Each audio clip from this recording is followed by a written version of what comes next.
Sampurasun, Sampurasun, Assalamualaikum warahmatullahi wabarakatuh. Hari ini kita akan berbicara mengenai thorium. Thorium itu sebetulnya di alam itu bersatu dengan uranium. Uranium dan thorium itu saling meluruhkan dan bersatu. Jadi namanya UTH atau uranium thorium. Nah sebetulnya sejak dulu orang-orang zaman dulu sudah lama menggunakan thorium untuk penerangan dalam bentuk lampu.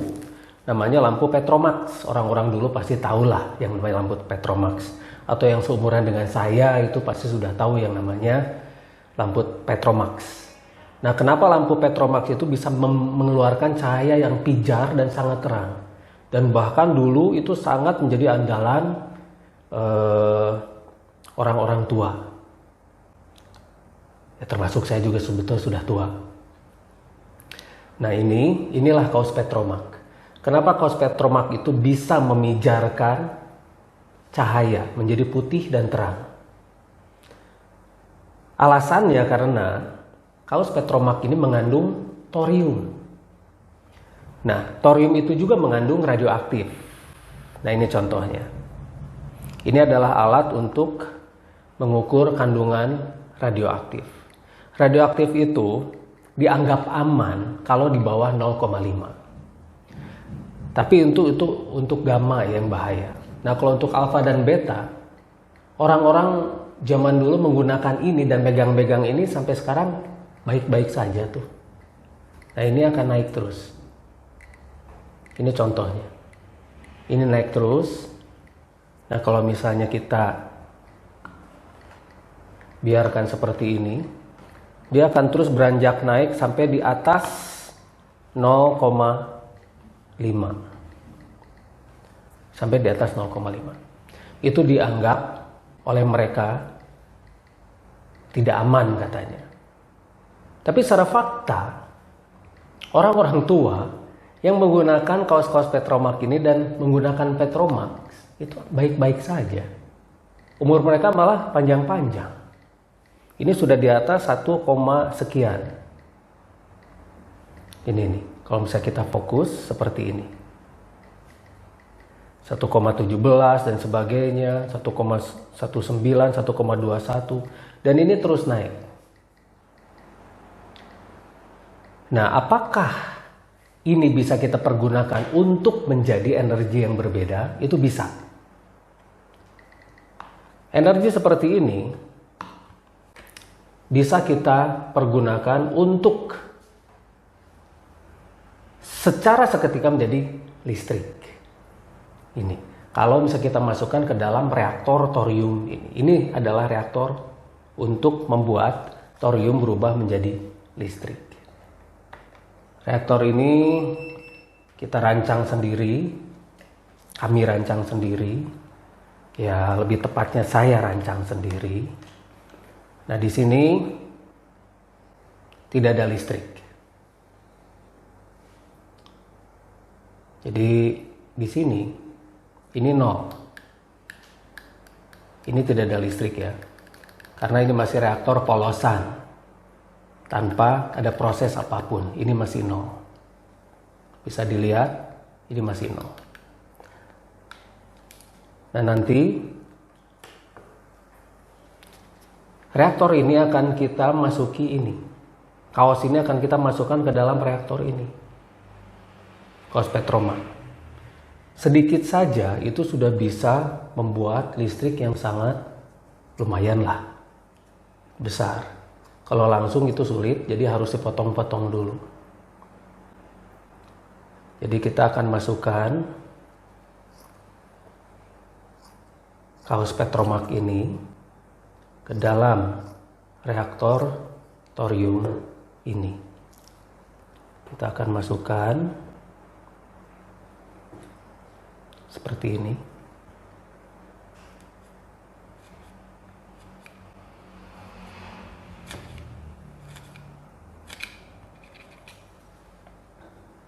Ini juga.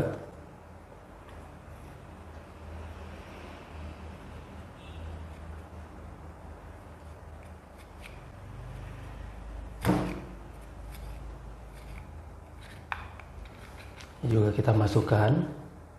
Lalu tiupan ini bukan jampe ya. Ini memang untuk menghilangkan debunya. Ini belum bereaksi, belum ada reaksi. Akan ada reaksi setelah kita beri cairan. Cairan ini bukan asam. Cairan ini juga bukan air minum. Cairan ini kita ambil dari satu kawah di Ciwidey sana, namanya kawah putih. Ini sengaja kita ambil dari sana karena kalau untuk mengakselerasi thorium itu cocoknya dengan air kawah putih ini. Jadi kita kasih dia air ini.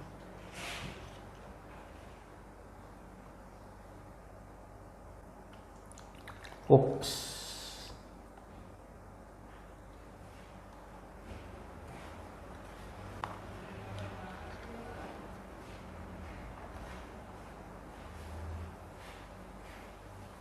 Mesti pelan-pelan. Karena kalau tidak akan menjadi budal atau si airnya menjadi keluar. Gak apa-apa ini. Gak apa-apa basah. Jadi biar kelihatan ini tidak ada rekayasa ya. Ini tuh bukan sulap, bukan sihir, ini sains.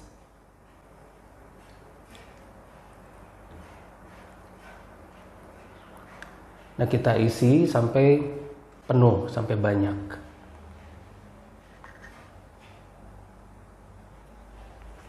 Terus kita isi seperti ini. Nah setelah yang satu penuh kita ke yang satunya lagi. Kita kembali isi yang satunya lagi seperti ini. Sampai penuh. Sampai benar-benar penuh. Jadi jangan sampai tersisa. Nah, kita coba sekarang. Setelah penuh seperti ini kita coba. Ini ada berapa volt.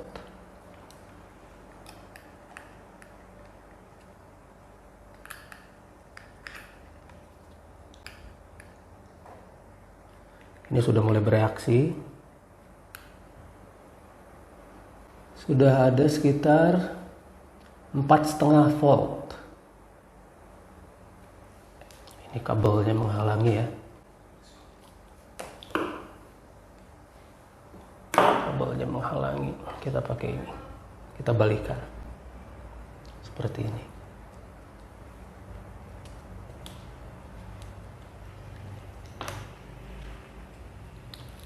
Nah,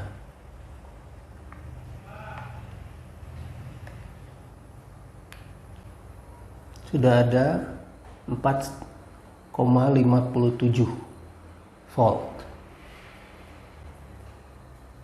Sudah ada 4,57 volt. Seperti ini.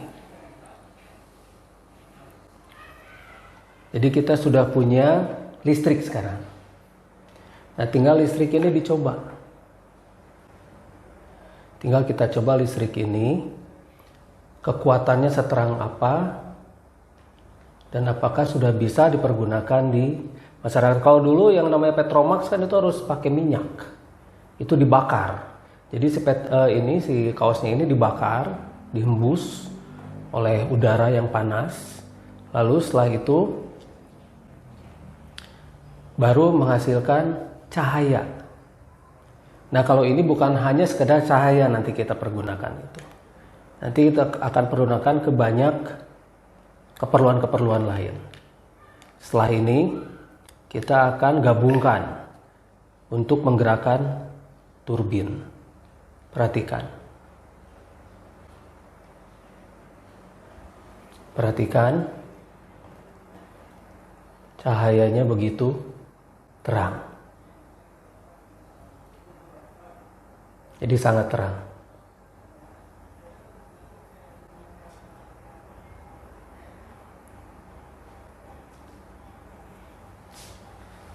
Ini juga sudah bisa kita convert ke lampu 220 volt dan sebagainya.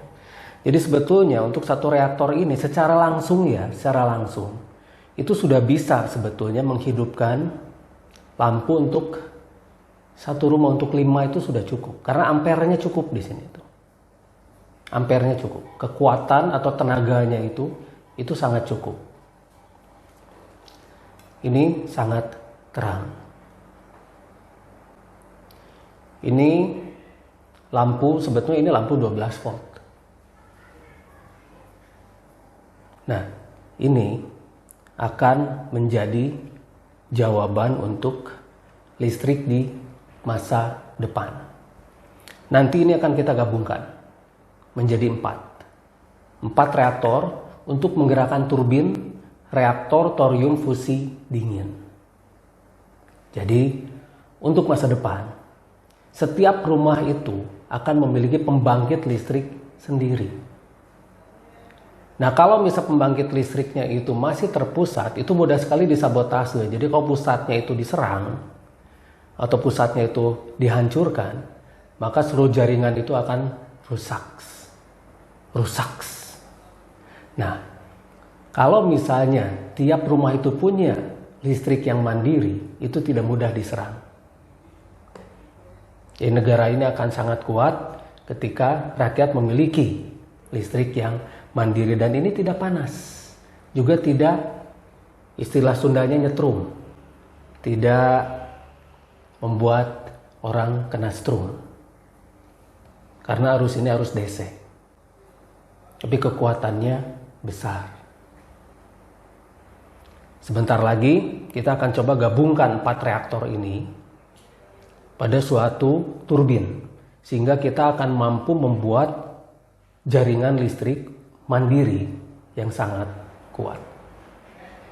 Tapi harus di tempat yang berbeda, karena mejanya terlalu kecil. Ayo kita pindah dulu. Iya, kita di ruangan lain, karena tadi ruangan tidak cukup untuk kita memasang peralatan ini. Kita sekarang di dapur. TV sengaja saya bawa ke dapur untuk mendemonstrasikan semua peralatan-peralatan ini. Nah, tadi kan cuma 1 ini ya. Reaktor ini tadi cuma 1. Sekarang kita gabung menjadi 5. 5 reaktor yang menghasilkan arus yang lebih besar lagi. Tadi 4, berarti kalau digabung menjadi 5 menjadi sekitar 20 seharusnya. Tapi ini kita akan menyesuaikan dengan device-device yang lainnya. Jadi sekarang kita coba untuk mengaktifkan reaktor ini. Lalu reaktor ini akan ditampung listriknya oleh yang namanya kapasitor biasa seperti ini.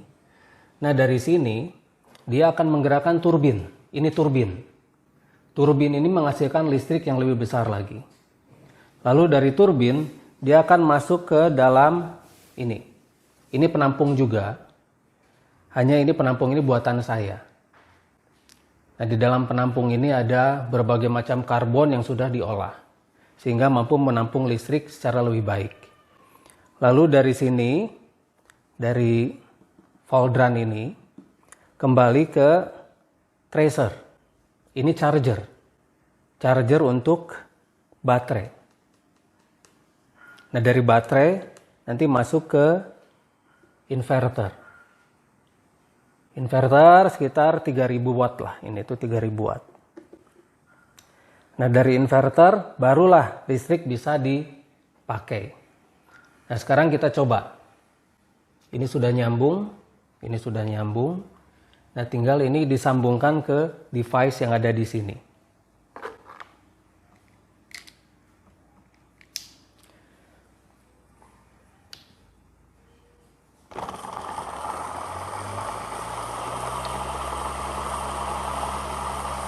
Turbin sudah berputar. Turbin ini memiliki 6 coil. Turbin ini akan menghasilkan listrik yang lebih besar lagi. Sebetulnya turbin ini bisa saja langsung dipakai, bisa saja. Hanya kita akan mempergunakannya secara lebih baik dan lebih smooth atau lebih halus. Jadi ini sekali lagi ini adalah reaktor thorium fusi dingin. Di sini tidak panas ya, tidak ada yang panas di sini dan tidak nyetrum. Ini semuanya tidak ada yang panas. Namanya juga fusi dingin. Semuanya tidak ada yang panas. Jadi dipegang ujungnya ini tidak panas. Thorium inilah yang nanti di masa depan akan menjadi pengganti listrik. Nah, ini sudah berputar. Turbin sudah berputar. Lalu kemudian ditampung oleh karbon yang sudah diolah ini. Setelah itu digunakan untuk men-tracing, lalu sekaligus men-charging baterai ini. Dari baterai menghidupkan yang namanya inverter. Nah, inverter menghidupkan listrik.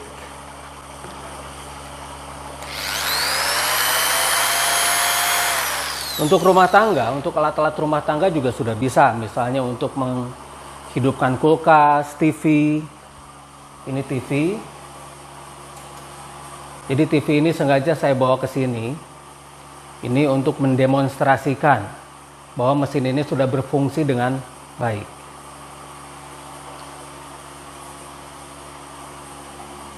Nah ini sudah berfungsi, TV sudah berfungsi dan bisa dipergunakan sekaligus untuk peralatan yang lain. Ini sudah pure sine wave dan ketika kita pakai pun itu tidak mempengaruhi TV dan tidak mempengaruhi lampu. Tidak ada turun naik di lampunya atau tidak ada spaneng seperti itu. Tap itu tidak ada. Jadi kita bisa membuat listrik yang relatif lebih stabil. Hanya nah inilah di kita. Ada Undang-Undang Nomor 31 Tahun 64 yang melarang penggunaan thorium itu. Jadi device ini atau alat ini tidak akan bisa diproduksi di Indonesia karena sekali lagi ada undang-undang yang melarang untuk penggunaan thorium ini, meskipun ini sangat aman. Dan orang-orang tua kita pun menggunakannya, itu sangat aman, menggunakan puluhan tahun tidak ada masalah. Tapi apa daya? Ada undang-undang yang melarangnya. Karena kalau kita menggunakan ini, apalagi produk-produk yang menghasilkan energi seperti ini sudah menggunakan thorium, itu bertentangan dengan undang-undang, sekali lagi Undang-Undang Nomor 31 Tahun 64 ya. Jadi itu sudah lama sekali ada. Dan Petromax pun sudah lama sekali ada. Di dalam kaos Petromax mengandung thorium, tapi kenapa itu pun tidak dipermasalahkan. Tapi sebaiknya kita tidak bertentangan dengan hukum. Jadi inilah thorium. Tidak akan bisa diproduksi Indonesia. Sekali lagi, tidak akan bisa diproduksi di Indonesia karena ada undang-undang yang melarangnya, yaitu Undang-Undang Nomor 31 Tahun 64. Jadi mohon maaf, meskipun barang ini sudah jadi, ini tidak akan pernah bisa diproduksi di Indonesia. Jadi memang harus diproduksi di luar negeri yang undang-undang tentang thoriumnya masih longgar. Sekali lagi ini fusi dingin. Ini adalah fusi dingin. Ini sudah berfungsi. Dan ini sudah benar-benar bisa dipergunakan dengan stabil. Untuk peralatan rumah tangga juga sudah bisa kita pergunakan. Untuk AC, untuk kulkas juga sudah bisa. Cuma memang belum saya demonstrasikan di sini. Karena keterbatasan tempat, karena ini dapur sebetulnya. TV juga saya bawa ke sini.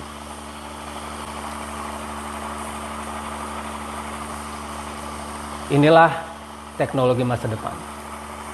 Jadi kalau misalnya tiap rumah memiliki pembangkit sendiri, negara itu akan menjadi kuat, tidak mudah diserang, tidak akan bisa disabotase di satu tempat. Jadi ketika pembangkit listrik yang terpusat itu mudah sekali disabotase. Begitu terputus, semua listrik di seluruh yang terhubung dengan pembangkit listrik terpusat itu akan putus. Tapi kalau mandiri, tiap rumah memiliki pembangkit listrik mandiri, itu sangat sulit disabotase. Sampai jumpa lagi di penemuan-penemuan saya selanjutnya. Sampurasun, Sampurasun. Wassalamualaikum warahmatullahi wabarakatuh.